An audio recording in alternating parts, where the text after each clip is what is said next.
Paul McCartney and Ringo Starr grasped onto their friendship as the only living members of the Beatles.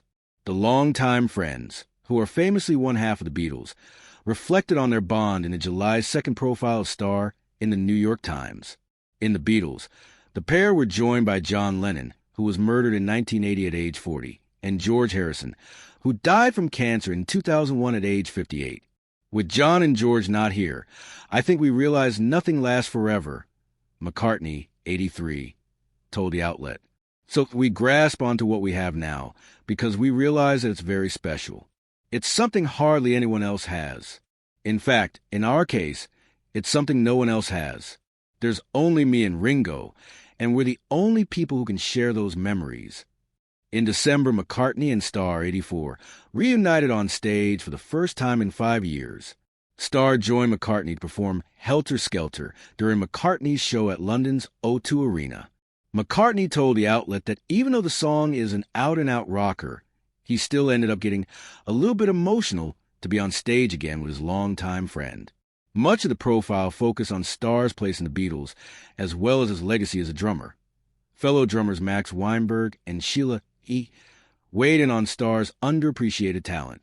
It's the most ludicrous and funny argument that, you had these three talented singer-songwriters up front, and then you had the guy who got lucky, Weinberg, a member of the E Street Band who was also Conan O'Brien's bandleader on Late Night, said, "That was so far from the case.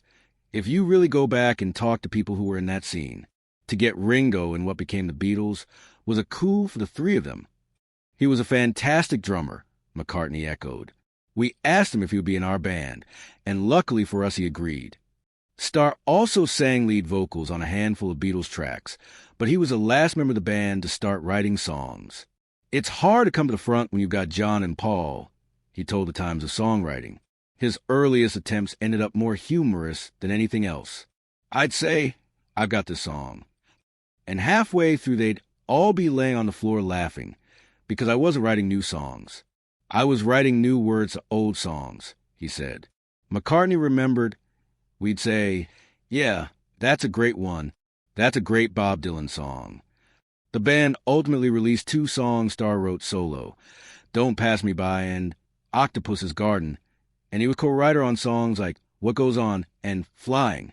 The Beatles were ultimately active from 1960 until they broke up in